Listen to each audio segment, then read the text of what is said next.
the PlayStation 4 has had an awesome 2019 in my opinion, as there's been a whole host of AAA titles released, but there's also been some awesome PSN games, so join me as I look at my top 5 best PSN games of 2019. So Apex Legends is number 5 on my list, and this is another one of those battle royale looter type shooter things that are all the rage with the kids these days. But this one does things a little bit differently from Fortnite, or at least it did when it launched, before Fortnite just copied all the best bits.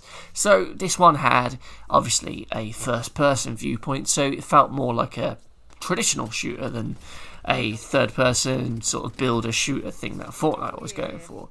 So it felt more shootery skill based, and I kind of liked that because it was more enjoyable, though I did absolutely suck at the game. I never really felt like I did well, and that's mainly because of what type of weapon you pick up. It all boils down to what sort of quality of gun and shield you get, and more than your actual skill with the weapons, because you could have the best gun in the world, but if someone's got, you know, a load of armor and you ain't, you're still gonna die, and vice versa kind of thing. You know, someone else could have the best gun and you can have a shit gun, and you're just outgunned, not through your own lack of skill, just because they have a bigger statted weapon than you. And that kind of annoyed me towards the end of the time when I played it. But there was a period where I was playing this with my friends, you know, for a good month or so, most nights. But like most people, I've kind of forgotten about it now towards the end of 2019, which is weird because it did release early first quarter of the year, and now no one's really talking about it. And me, I find myself playing Fortnite now.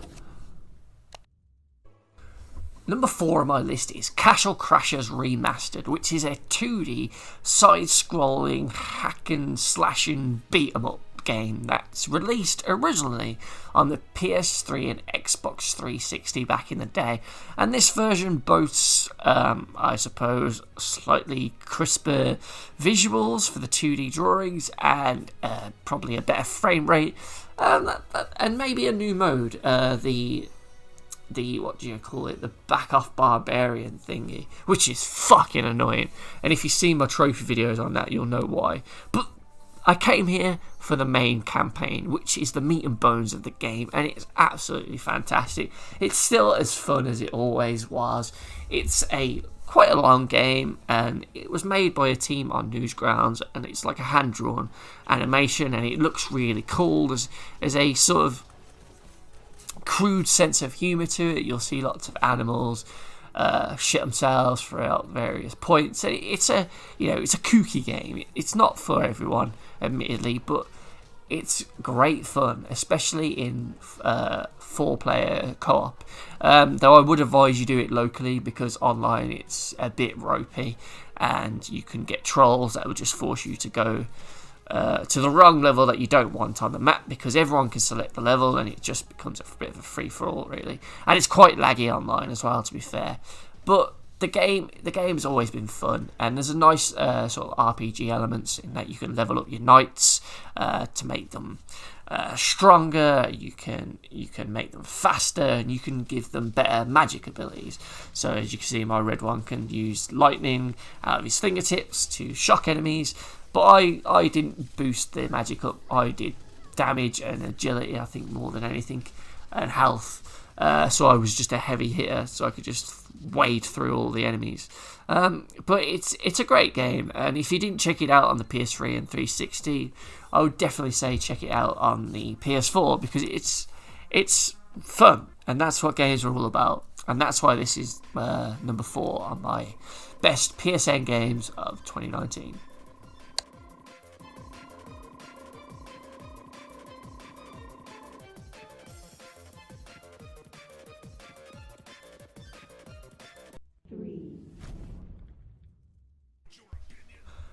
At number 3, it's Power Rangers Battle for the Grid, which is a 2D beat-em-up with 3D visuals that released earlier on in the year. Now, I really, really like this game. I really enjoyed playing it, when it came out. I haven't played on it much since, but it's a surprisingly deep and fun and kind of well-made beat 'em up that, for a licensed game, it's actually quite impressive. One of my main gripes with it, though, was just the lack of content. When it launched, it didn't have a story mode, and there was a real lack of characters because Power Rangers has a lot of characters. There's a lot of heroes, a lot of different teams throughout the years, and there's also a lot of villains that go with that. I mean, hell, there's usually a new monster every week, and the game just really lacked in that department. You had one or two Rangers from one or two series, and only a handful of villains, and it was just disappointing to see. Throughout the year, they have upgraded it and added more characters to the roster. You had the blue Power Ranger movie Ranger, Lord Zed got added, the Gold Ranger from Power Ranger Zero was added, and there was a few others, and there was one new Zord, but it's still just not enough, I wish they just let you pick every Ranger from every team, even if they're just reskins and they have the same moves. There's just one move set for a base character from a season, and then the Special Ranger has a new move set, but all the others are the same. I would have rathered that, because at least then you get your series represented and the Ranger you want in it. Whereas at this point, there's just not enough Power Rangers. The story mode they added is actually quite fun, and it has a few voice actors from the show back, so that's quite nice. It's very much, though, a game for the fans. They updated it to include the sparkle effects, when people get hit, the lightning effects that come off them and things like that were added, and it just makes it feel more like the show. So it's definitely a game that's improved throughout the year.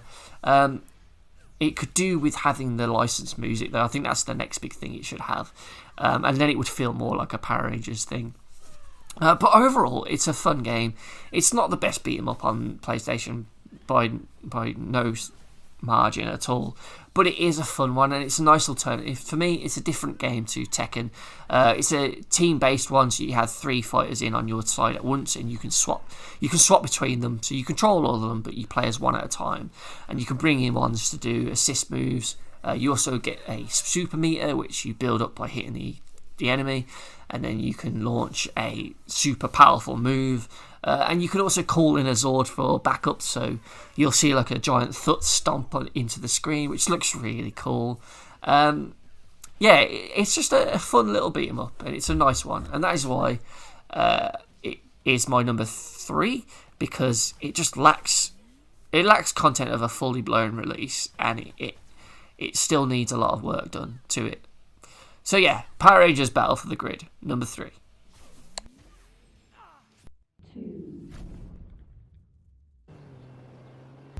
So American Fugitive was just pipped to the number 1 position by the next game in this list, but number 2 is no thing to turn your nose up at, because it's still a great spot for this brand new IP that launched on the PS4 in sort of the summertime, I think.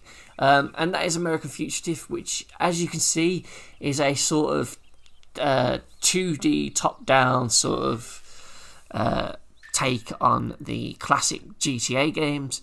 So this one is set in a sort of Texasy sort of American sort of town.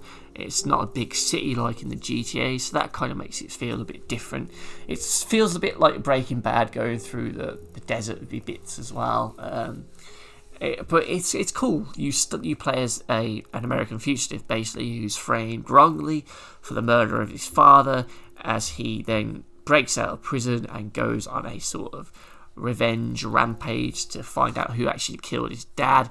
And he protests his innocence by becoming a criminal, which I think is a bit weird. He's not a criminal. He was innocent, but now he's going to be a criminal by doing a lot of bad things to clear his name of that one murder. Yet he's just committed a load of others. So the story doesn't really make sense, and it's a weak part of the game. To be fair, it's not really what I was there for. It was more the driving around the city doing missions, and one of the cool things about the game is the destructibility of the environment. So when you're being chased by police in sort of old GTA games, if you got to a wall or a fence or something, you'd probably just come to a grinding halt on it. Whereas in this game, you can plough through brick walls, you can plough through fences, you can create your own shortcuts basically by going through gardens of the houses and things. You can't smash through a actual building, of course, but smaller structures you can knock over. You can run into cows and things like that, and it's really cool. The driving feels really good. The shooting controls are very good. It feels like it should be a twin stick shooter, but it feels a bit broken. It's not the greatest thing to be doing. It works well enough, but when you have to shoot, you'll always feel a bit uncomfortable, not really sure if it's going to go your way. But on the whole, it's a fun experience. The missions themselves range from the usual GTA things where you have to follow someone. Maybe you have to go from point A to point B. Maybe you have to go and clear out a building of people and kill people, or you have to collect something and bring it back to someone. It's all the sort of typical standard ones, really. There's none that really stood out as being totally brand new, because GTA has kind of like monopolised this sort of genre for years, hasn't it? So it's kind of done everything now. It also has like an Oblivion sort of inventory where you can carry certain things. You can enter any sort of building, which I think is cool. You don't actually get to run around inside. You sort of see a blueprint map of the building, and you can pick what room you go to, and you can loot each room, which is really cool. And there's also like a timer with how long it will take the police to come and respond. So it's kind of a risk versus reward. Do you search room B, which will take you 20 seconds, but the police are going to arrive in 30? It's kind of that sort of thing. But it's really cool. You have to have crowbars and things like that to break into cars, and they break over time, so you're constantly picking up things. But I found that my inventory was constantly full, and I was constantly having to get rid of things to steal more things. So it was a bit annoying in that respect. You can upgrade the character, so one of the best things to get as an upgrade is to be able to repair the cars. So you don't have to go to the 8-ball style paint and spray thing. You can just repair your car on the fly. Obviously, if it blows up, you can't fix it then, but if it's smoking and things like that, you can fix it, which is really handy. You can make yourself run faster, heal, all sorts of things. So it's quite a lot of depth to it in that respect, and it's fun. Unfortunately, there's no licensed music, so in that respect, it's not as good as GTA in those sort of things. You have one or two songs that are just sort of instrumental tracks, and they just play it constantly, and you do end up being a bit sick of them, to be fair. But the game is quite big. It took me quite a while, probably about 12 hours, I would say, to do everything in it and get the platinum. You have additional races you can do, checkpoint races. There's stunt jumps to do. There's sort of hidden packages to find. There's paintings to sell to a gallery, so there's a lot of things to do once you've done the campaign. There was a couple of annoying trophies where you had to steal so many cars and have so much items of a certain value on you at once to then sell to the shop. That was a bit annoying because, like I said, my inventory was constantly getting full. But on the whole, it was a really enjoyable experience. Though I will say it was really easy to lose the police, so you didn't have those breakneck chases with the army coming after you like you do in GTA. But in many ways, it was better than those classic 2D GTAs. And it was a really fun experience, and I don't think many people know about this game. So I'm hoping people will see this and think, yeah, that looks quite cool, because believe me, it's a really fun game. I was playing this almost non-stop, really. It's fun. It's an enjoyable GTA-like sort of experience, and the setting itself makes it feel different to GTA, which I quite enjoy. It wasn't just this typical urban city. You got to go through a bit of a countryside. There was farms, and there was like factories and things that you could see, but it was all set within this like Mexico sort of town. I don't know where it is. Don't know where it's supposed to be set. Southern sort of America. And it was fun. It's a cool game, and I hope they do a sequel to it.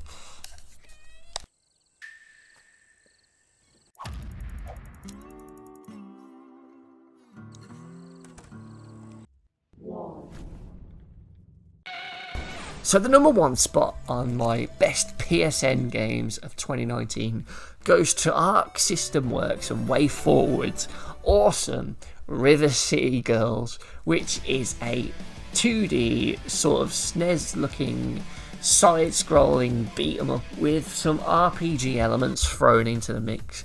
Now, this game is just a blast to play. It's a sort of, I would say, a kind of open world environment that you can walk around.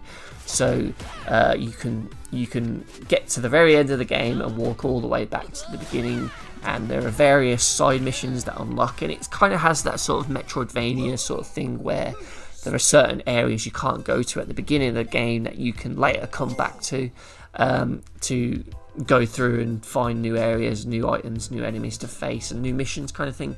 So it's kind of cool in that respect. It kind of makes it feel different to just completing each level or stage bit by bit and never getting to go back. It's kind of nice. The gameplay is really cool. It's about two girls who have, it's basically the role reversal of River City Ransom and Double Dragon, in that it's not the girlfriends that get kidnapped this time, it's the boyfriends, and you have to beat the living crap out of everyone in your way to try and find them. So you do this with a range of attacks that you can do.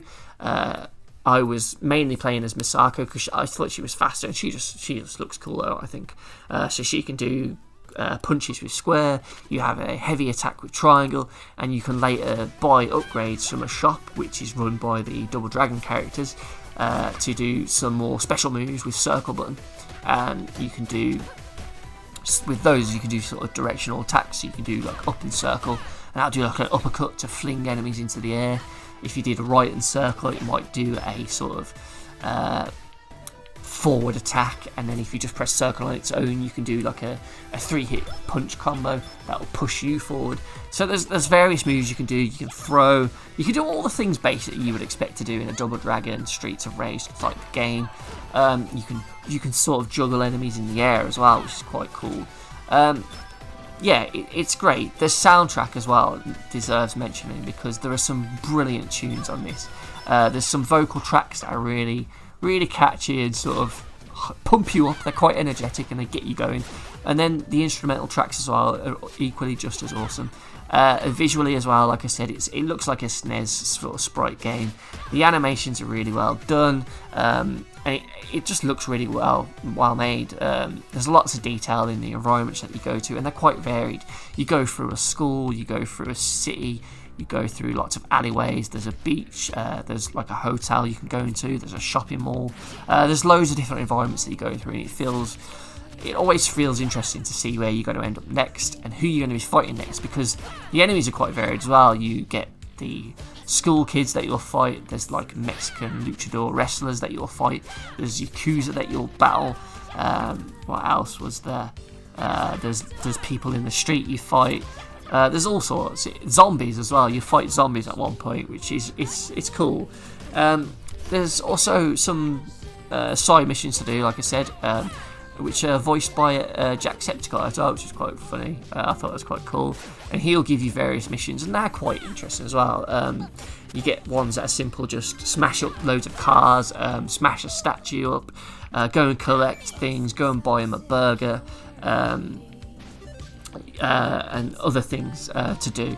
And they're interesting. They get you to go to new areas of the map that you might not have gone to if you were just following the story. And they also reward you with XP that you can use then. So you get XP and it upgrades you and it unlocks new moves that you can purchase in the shop. Every time you kill someone, or defeat them rather, you will get money dropped and XP. So you use the money to buy things like food or clothes, which gives you stats. But there were a few times where the game does have a few problems basically. So when you buy things in the shop, you don't know what they are. It has a question mark, so you have to buy things in order to see what they are. So a lot of the times I'm buying things, wasting my money on things I don't need. You get accessories that you can equip to give you stat boosts, but I didn't really use them.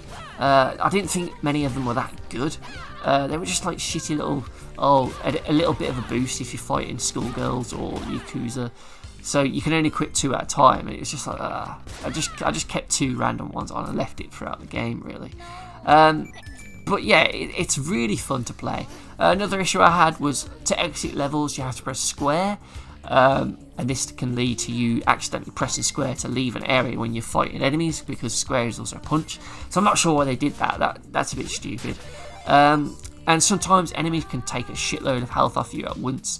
You can be pinged across the room, hit by multiple enemies, and you just lose like a quarter of your health with one attack.